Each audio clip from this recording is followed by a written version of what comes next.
মনের লেভেলে সংসারের চিন্তা না করে ঈশ্বরের চিন্তা করতে হয়। নারদীয় ভক্তি সূত্রে আছে, সর্বদা সর্বভাবেন ভগবান এব ভজনীয়। বলছেন সর্বদা সর্বভাবেন নিশ্চিন্তিতেই ভগবান এব ভজনীয়। ভগবানই একমাত্র ভজনীয়। ভগবানকেই ভক্তি করা ভালোবাসার পাত্র একমাত্র ভগবান। মায়ের কথা আছে না যে ভগবানকে ভালোবেসো মা, মানুষকে ভালোবাসলেই কষ্ট পাবে।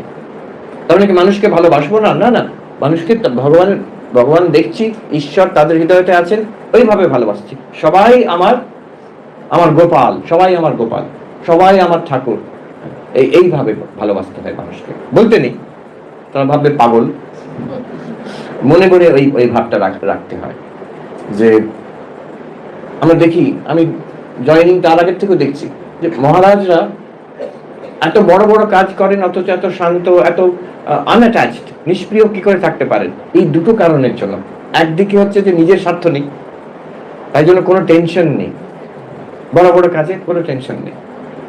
আবার আরেক দিকে হচ্ছে ঈশ্বরের প্রেম আছে, তো সবাইকার মধ্যে যাদের দেখছেন তাদের মধ্যে প্রেম, তাদের মধ্যে উনি ঈশ্বর দেখে তাকে ভালোবাসছেন। অনেকে ভাবে মহারাজ আমাকে কি ভালোবাসেন, ভুল ভাবছেন। মহারাজ আপনার মধ্যে ভগবান আছেন, ভগবানকে ভালোবাসেন, আপনাকেই ভালোবাসেন। আসলে মহারাজ আমাদের ভালোবাসেন, আমরা নিজের বিষয়ে ঠিক ধারণা করতে পারিনি আমরা। মহারাজ আমাদের বিষয়ে ঠিক ধারণা করতে পেরেছেন। মহারাজ জানেন যে আমাদের অন্তর্নিহিত, আওয়ার ডিপেস্ট লেভেল ঈশ্বর বই কিছু নেই, আমরা বুঝতে পারি না, তিনি বুঝতে পারেন। তিনি সেই স্তরে আমাদের ভালোবাসেন। তার জন্য আমাদের কিন্তু আরো হৃদয়স্পর্শী হয়। এই ভালোবাসাটা একটা অদ্ভুত ভালোবাসা, যেটা কোনো সংসারের ভালোবাসার মধ্যে পড়ে না, আরো গভীর। তিনি ঠিক দেখছেন। সিনিয়র সাধুরা যারা অধ্যাত্ম জীবনে অনেক এগিয়ে গেছেন, তারা আমাদের মধ্যে ঈশ্বর দেখেন, তাই জন্য সবাইকে ভালোবাসেন। আমার মনে আছে তারা কিন্তু নির্বিশেষে, ভালো মন্দ নির্বিশেষে ভালোবাসেন।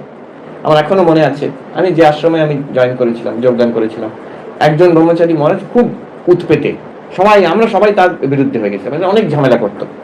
একমাত্র আমাদের বিরক্তি লাগতো যিনি বড় মহারাজ, তিনি তাকে ভালোবাসেন, সবসময় তার দিকটা নিতেন। অথচ সে ছেলেরা দুষ্টু ছিল, কিন্তু সবসময় তার দিকটা নিতেন। একদিন আমরা জিজ্ঞেস করলাম, মহারাজ এটা কি ঠিক হচ্ছে? ও এত রকম একটা উৎপাত করছে আর আপনি সবসময় ওকে প্রশ্রয় দিয়ে যাচ্ছেন। উনি বললেন, উনি সব জানেন। উনি বলছেন যে তোরা তো সব ওর বিরুদ্ধে, আমিও যদি ওর বিরুদ্ধে হয়ে যাই, ওর কে থাকবে? ওর পক্ষে কে থাকবে? Who will be on his side? একবার এরকম একজন সাধু গোলমাল করেছেন, আমাদের কর্তৃপক্ষ বেলুর মঠে ঠিক করেছে ওকে তাড়িয়ে দেওয়া হবে। এটা আমি ঠিক জানি না শঙ্করানন্দ মহারাজের ঘটনা না রাজা মহারাজের ঘটনা, কেউ বলতে পারবেন, হয় শঙ্করানন্দজি না রাজা মহারাজ। তো শঙ্করানন্দজি মহারাজকে বলা হলো যে, কিংবা রাজা মহারাজকে বলা হলো, মহারাজ কালকে ওই সাধুটি চলে যাবে। তো রাজা মহারাজ বলছেন, তোমরা একটা কাজ করো, তোমরা ওই গঙ্গার ওপারে, মঠ ওদিকে গঙ্গার এপারে একটা ছোট কুটিয়া করে দাও। কি কেন কেন মহারাজ, কি হবে? তাতে ও থাকবে আর আমি থাকবো। আপনি থাকবেন? হ্যাঁ, তোমাদের তো এই বড় মঠ আছে, মঠ বাড়ি আছে, সব তোমরা সুখে থাকো, ওর তো কেউ নেই, আমি ওর সঙ্গে থাকবো। তো তখন সবাই চমকে গেল, না না ঠিক আছে, ও থাকুক। এই যে ঈশ্বর দেখছেন, তিনি কিন্তু ভালো মন্দ দেখছেন না, তিনি দেখছেন আমার প্রভু, আমার প্রিয়, আমার ঠাকুর ওর মধ্যে আছে, এইভাবে। তারপরে তাকে যেমন ভাবে শিক্ষা দেওয়া, যেখানে বকতে হবে ভালোবাসা করে। স্বামীজি বলছেন যে এক জায়গায় একটি মঠে কাজ করতো ছেলে, তার বিষয়ে বলছেন যে I can give up my life if necessary for him, and if it necessary for his good, I can hang him from that tree. তার ভালোর জন্য আমি জীবন পার করতে পারি, আর তার যদি মঙ্গল হয় মনে করে, না ওকে ওই গাছ থেকে ফাঁসি দিয়ে দিতে রাজি আছেন। আমি যদি কঠোর হতে পারেন না তা না, খুব কঠোর হতে পারতেন, কিন্তু সবসময় মঙ্গল কামনা। তার ভেতরে অন্তর্নিহিত দেবত্ব দেখছে, সেই দেবত্ব জাগিয়ে ওঠা উদ্দেশ্য, শুধু সেন্টিমেন্টাল ভালোবাসা উদ্দেশ্য না। তো ঈশ্বরকে ভালোবাসা সবাইকার মধ্যে, নিশ্চিন্তিতে বলছেন, চিন্তা ছেড়ে দিয়ে, সব রকম চিন্তা ছেড়ে দিয়ে ভগবানকে ধরে রাখো। আমি ঈশ্বরকে ভালোবাসতে পারছি না, এইটাই আমার চিন্তা। আমি ঈশ্বরকে ডাকতে পারছি না, এটাই আমার চিন্তা। টাকা পয়সার চিন্তা নেই, বাড়ি ঘরের চিন্তা নেই, মানুষ কিভাবে আসতে যাচ্ছে, ও সব হয়ে যাবে কম বেশি। ওগুলোকে ধরলে সংসার ধরা হলো, ঈশ্বরকে ধরলে সংসার থেকে মুক্তি হয়ে যাবে নিশ্চিন্তিতেই, কোনো চিন্তা ছাড়া। এই ঘটনা আমি বলেছিলাম আগেও, আমাদের মুমুক্ষুশান্তির মাঝে ঘটনা। আমাকে আমাদের সিনিয়র একজন মহারাজ আমাকে বলেছিলেন যে, আমি আবার বলছি, হয়তো অনেকেই শুনেছেন, আমার এত ভালো লাগলো কথাটা, যে মহারাজ মুমুক্ষুশান্তি মহারাজ তখন খুব শরীর খারাপ, ওনাকে হুইল চেয়ার করে মঠে নিয়ে যাওয়া হচ্ছে। এই মহারাজ আমার বন্ধুস্থানীয়, তিনি গিয়ে জিজ্ঞেস করলেন, মহারাজ আমি শুনেছি আপনার খুব কষ্ট হচ্ছে। তো মহারাজ বলছেন, কে বলেছে তুই আমার কষ্ট হচ্ছে? ভগবান ভক্তকে কখনো কষ্ট দেন না। যে ভাবে যে ভগবান আমাকে কষ্ট দিচ্ছে, সে ভগবত প্রেমী নয়, ভগবত দ্বেষী। হ্যাঁ, শরীরের কষ্ট আছে, কিন্তু তাতে আমার কিছু যায় আসে না। আমার শুধু এইটুকু কষ্ট যে আমি শরীরের কষ্টের জন্য ঠাকুরকে ডাকতে পারছি না সেইভাবে, যেমন ভাবে আমি ডাকতে পারতাম।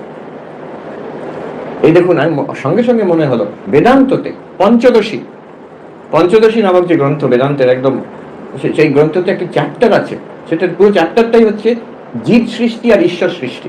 সেখানে বলা হচ্ছে ঈশ্বর সৃষ্টি মানুষকে কষ্ট দেয় না, জীব সৃষ্টি মানুষকে কষ্ট দেয়। ঈশ্বর সৃষ্টি কি? এই জগৎ, এই শরীর, এটাও কিন্তু আমাদের কষ্ট দেয় না। কি করে? এই শরীরেই তো রোগ হয়, এই সংসারেই তো সব রকম ঝামেলা, তাহলে ঈশ্বর কি করে কষ্ট দিচ্ছেন না? না। কষ্ট কখন হয়, কার হয়? দেখুন, একই শরীরে থেকে একই ক্যান্সার ভোগ করে ঠাকুর কিন্তু মহানন্দে বেরিয়ে গেলেন। তাহলে যে ঈশ্বর সৃষ্ট যে জগৎ, ঈশ্বর সৃষ্টি জগৎ, ঈশ্বর সৃষ্টি যে এই আমাদের এনভায়রনমেন্ট, এই শরীর, অন্য মানুষ, এরা কষ্ট দেয় না। কষ্ট দিচ্ছে যে আমাদের অজ্ঞান, বেদান্ত দৃষ্টিতে বলছি।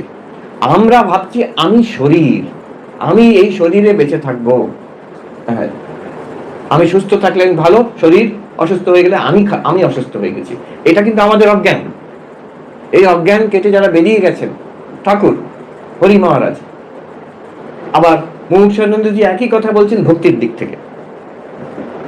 তারা কিন্তু কোনোদিন বলছেন না যে এই শরীরে আছে, শরীরে রোগ আছে, ব্যথা আছে, কিন্তু বলছেন এটা আমার কোনো কষ্ট না। ঈশ্বর সৃষ্টি মানুষকে কষ্ট দেয় না। জীব সৃষ্টি মানে যেগুলো আমরা মেনে নিয়েছি অজ্ঞানবশত, সেইগুলো আমাদের কষ্ট দেয়। আমার আরো চাহিদা, আমার কেন এরকম হলো, তার থেকে কষ্ট হয়। এই যে আমি নিশ্চিন্তিতেই ভগবান এব ভজনীয়। কে ভজনীয়? হচ্ছে ভগবান প্লাস টাকা প্লাস আমার নাম যশ প্লাস আমার ফেসবুক, এগুলো হচ্ছে ভজনীয় না। ভগবান এব, একমাত্র ভগবানই ভজনীয়। ভগবানকেই ভক্তি করা উচিত, ভক্তি করার যোগ্য। সর্বদা সর্বভাবে না, সবসময়, শুধু জপ ধ্যান করার সময় নয়, শুধু পুজো করার সময় নয়, সবসময় জীবনটা এইভাবেই কাটবে। আর সর্বভাবে না, বিভিন্ন ভাবে হতে পারে, কেউ কৃষ্ণ রূপে, কেউ রাম রূপে, কেউ আল্লাহ রূপে হতে পারে, আবার কেউ ধ্যান করে, কেউ স্তব পাঠ করে, কেউ পূজা করে, কেউ সদ্গ্রন্থ পাঠ করে, কেউ প্রার্থনা করে, কেউ জপ ধ্যান করে। সর্বভাবে না ভগবান এব ভজনীয়। তাতে কি হবে? শান্তি হবে, আরো গভীর শান্তি হবে।